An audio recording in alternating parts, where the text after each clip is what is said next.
안녕하세요. 김용진 목사입니다.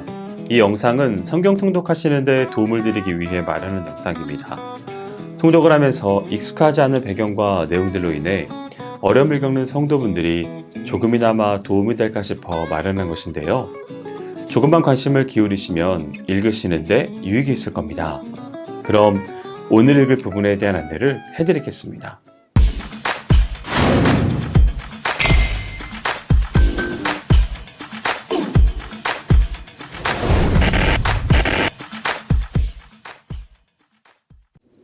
오늘 읽을 본문은 열왕기상 1장에서 2장까지 그리고 시편 37편, 71편, 94편입니다. 열왕기상 1장은 다윗의 활약상에 대한 기록을 사무엘서에 이어서 이제 어떻게 해서 그 같은 다윗의 통치가 끝나고 솔로몬의 새로운 통치가 시작되었는가를 보여주는 장입니다. 1절에서 4절은 다윗이 노쇠하여 임종을 바라보는 상태에 이르렀을 때 일어난 일입니다. 왕위 계승자를 공식 결정하는 것이 불가피하게 되었는데 이 틈을 타 아도니아가 다윗의 후계자로 자처하고 나선 것입니다. 통치자의 노쇠는 국가적 중대사이므로 신하들은 다윗을 찾아와서 그에게 치료 방법을 제시하고 허락을 구합니다. 그리하여 다윗의 허락을 얻은 그들은 사방을 찾아다닌 끝에 한 처녀를 구해와 그녀로 하여금 다윗을 시중들게 합니다. 그러나 다윗의 원기는 끝내 회복될 기미를 보이지 않으니 현실적으로 새로운 왕위 계승자를 세우는 것이 시급한 문제가 되었습니다. 세기의 용사요 영웅인 다윗도 자신에게 찾아오는 노년의 한계를 부정할 수 없었습니다.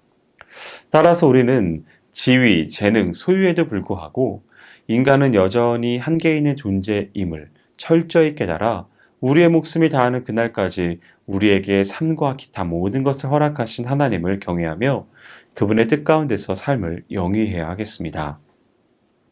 5절에서 10절은 아도니아가 돌연히 자기 부친 다윗에게 반기를 들고선 스스로 차기 이스라엘 왕으로 자처하는 장면입니다. 여기서는 아도니아가 왕위 찬탈의 야심을 품게 된 원인을 알 수 있습니다. 그것은 곧 자신의 형들이 모두 죽은 시점에서 아도니아가 왕위 계승서열상 1위였기 때문이었습니다.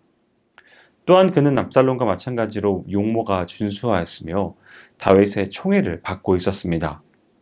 그렇지만 그 모든 것에도 불구하고 보다 결정적인 것은 아도니아의 교만 때문이었습니다.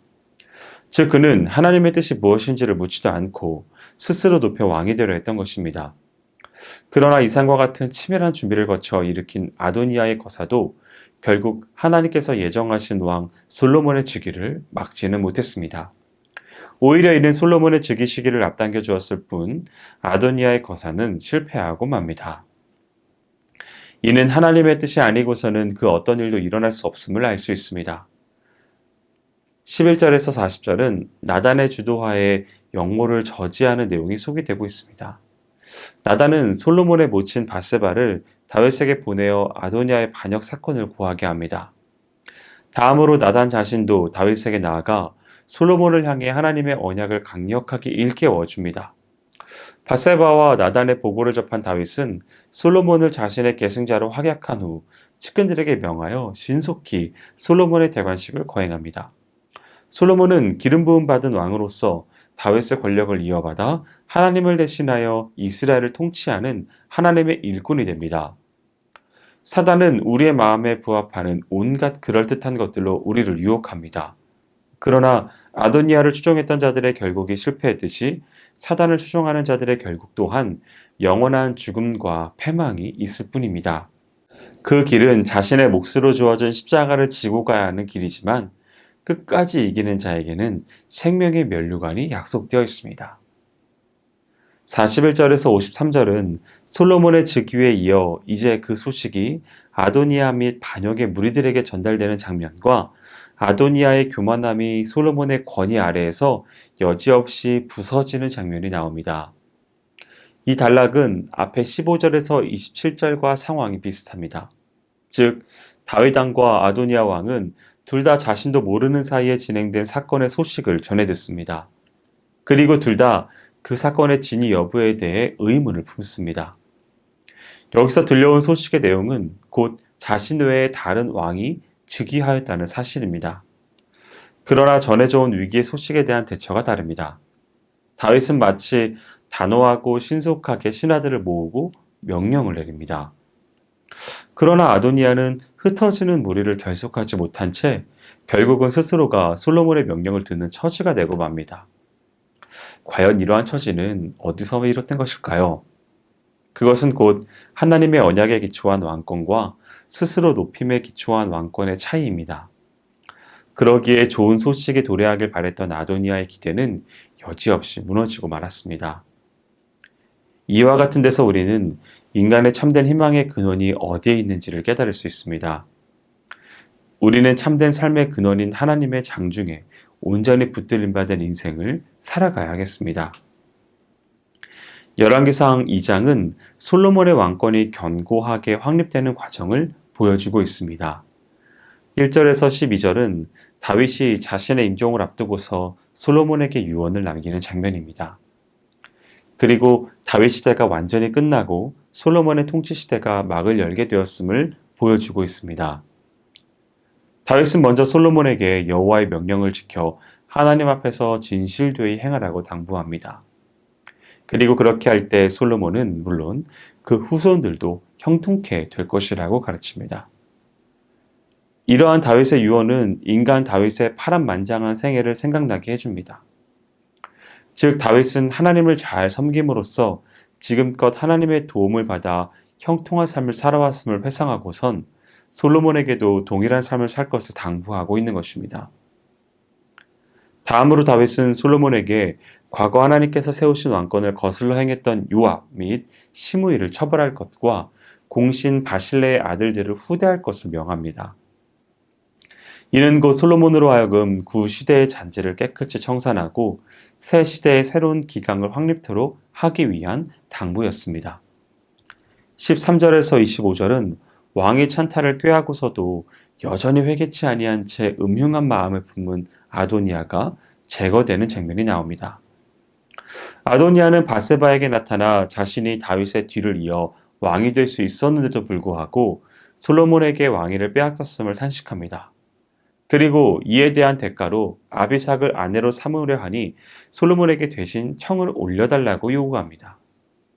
아도니아가 아비삭을 아내로 맞으려고 했던 이유는 선왕의 첩을 아내로 삼음으로써 자신의 왕위를 널리 인정받던 고대 근동의 관습을 볼 때 여전히 왕위에 대한 욕망과 음모가 숨겨져 있음을 알 수 있습니다. 바세바는 아도니아의 요구를 쉽사리 수락하고 마는데 솔로몬은 부탁을 들어주는 데 따른 위험을 알았기 때문에 이를 거절합니다. 그리고 아도니아를 처단하죠.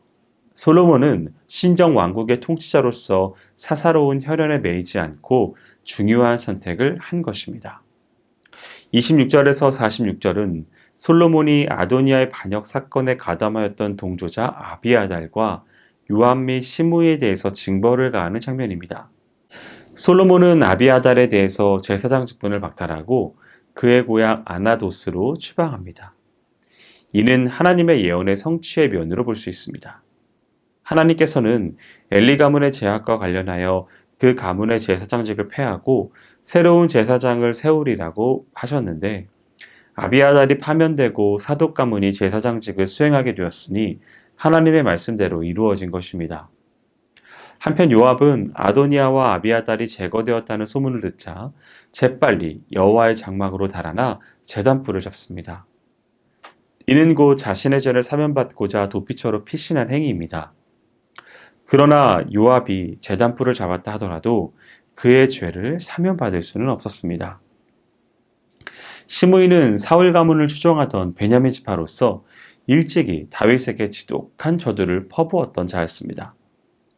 다윗은 자신이 시므이에게 한 약속이 있었기 때문에 그를 처단하지 못했는데요. 다윗은 그 처벌을 솔로몬에게 부탁합니다. 이에 솔로몬은 먼저 시므이의 행동을 제한하기 위한 목적에서 그에게 거주 제한 명령을 내렸습니다. 그러나 시므이는 이를 간과했고 솔로몬의 명령을 어겼습니다. 결국 시므이는 솔로몬의 경고대로 죽음에 처해지고 맙니다. 시편 37편은 다윗이 그의 노년에 지은 것으로 의인의 고통당하고 도리어 악인이 형통하는 듯한 모순된 현실 상황 속에서도 하나님의 주권적인 공의의 섭리는 계속되고 있으며 종국에 가서는 하나님이 그 행위에 따른 공의의 심판을 반드시 행할 것이므로 성도들은 당장의 악인의 형통과 번영에 대해 불평하지 말고 인내로서 하나님의 공의의 보응을 기다리는 지혜로운 신앙 자세를 배울 것을 교훈하고 있습니다. 소위 닭간채로 분류되는 본시는 22개의 히브리어 알파벳 순으로 알파벳 하나하나가 한 연을 형성하는 구조로 되어 있습니다. 한글 개역 성경을 기준으로 볼 때 한 연은 보통 두세 절로 이루어져 있는데 각 연은 하나의 잠언과 같은 경구들로 되어 있습니다. 그리고 이 각각의 잠언들은 비록 일시적으로는 악인이 형통하고 의인의 고난받는 모순된 현실이 주어지지만 장구한 역사의 흐름 속에서 볼 때 결국 하나님의 공의의 보응에 의해 악인들이 비참하게 멸망하고 의인은 축복을 받는다는 구속사의 진리를 반영하는 것들의 내용입니다. 그리고 이러한 잠언들을 통해 때로는 직접적으로, 때로는 간접적으로 의인은 일시적인 모순된 현실 때문에 낙담하거나 좌절할 것이 아니라 오직 공의로 역사를 주관하시고 섭리하시는 여호와 하나님을 의지하는 구속사적 인생관을 가지고 담대히 불의한 현실을 극복해 나가는 삶을 살 것을 교훈하고 있는 것입니다. 실로 성도는 눈앞의 현실만 보는 짧은 안목으로 세상을 살아갈 것이 아니라 지나온 기나긴 역사 속에서 하나님의 섭리와 행사를 바라보며 또 궁극적으로는 세상 끝날에 행하실 종국적인 공의의 보응을 소망하는 긴 구속사적 안목을 가지고 소극적으로 고난을 견딜 뿐만 아니라 보다 적극적으로 의의를 행함으로써 불의한 현실을 극복해 나가는 성숙된 신앙 자세로 나아가야 할 것입니다. 시편 71편은 다윗이 통치 말년에 압살롬의 반역 또는 아도니아로 인한 큰 공경 중에서 자신의 일생 동안 겪었던 숱한 시련 중에 하나님의 베푸셨던 은총을 회고하고 찬양하며 동일한 은총이 그의 인생 말년에 이르러서도 계속되기를 간구하는 심정으로 지은 시입니다. 시인은 자신의 전 일생이 하나님의 주권적인 섭리와 구원 은총에 의해 인도되어 왔다는 사실에 대한 깊은 신앙적인 통찰력을 가지고 있습니다.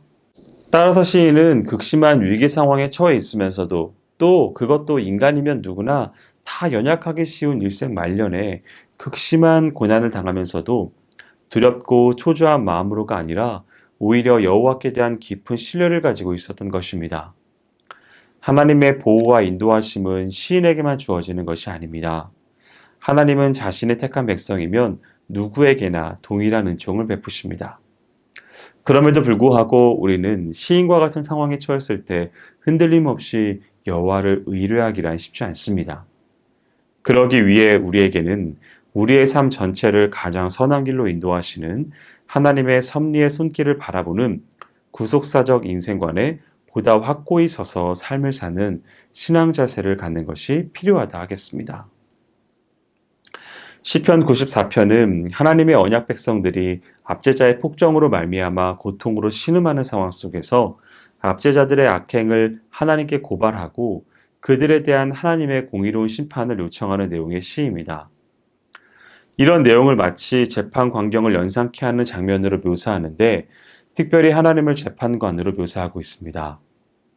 이 시에서 유념해야 할 사실은 악인들에 대한 보복으로서 심판을 요청하는 시인의 간구가 개인적 증오와 미움에 의거한 것이 아니라 불의에 분노하고 악에 항거한 정의감에서 비롯된 것으로 결코 비복음적인 것은 아니란 점입니다.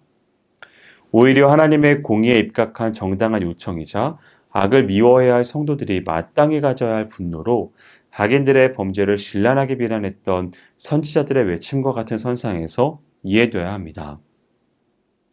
시인이 하나님을 통해 베풀어지는 도움과 위안을 확신하며 소망한 것은 하나님의 공의로우심을 보고 그분께 순종하며 인내한 자들에게 주어질 하나님의 궁극적 축복을 바라본 것이라고 할 수 있습니다. 실로 지으신 모든 피조물을 감찰하고 계신 하나님은 정녕 당신의 공의를 굽히지 않으실 것입니다. 바로 여기에 하나님을 믿는 우리가 질고로 점철된 이 세상 가운데서도 넉넉히 인내할 수 있는 근거가 됩니다. 여기까지 열왕기상 1장에서 2장까지 그리고 시편 37편, 71편, 그리고 94편을 성경 통독하실 때에 도움이 될 만한 내용을 전해드렸습니다. 혹시 이 외에 질문이 있으시거나 나누고 싶은 이야기가 있으시면 밴드나 댓글로 달아주시면 필요한 도움을 드리겠습니다. 그럼 내일 다시 만나도록 하겠습니다. 통독 화이팅 하세요!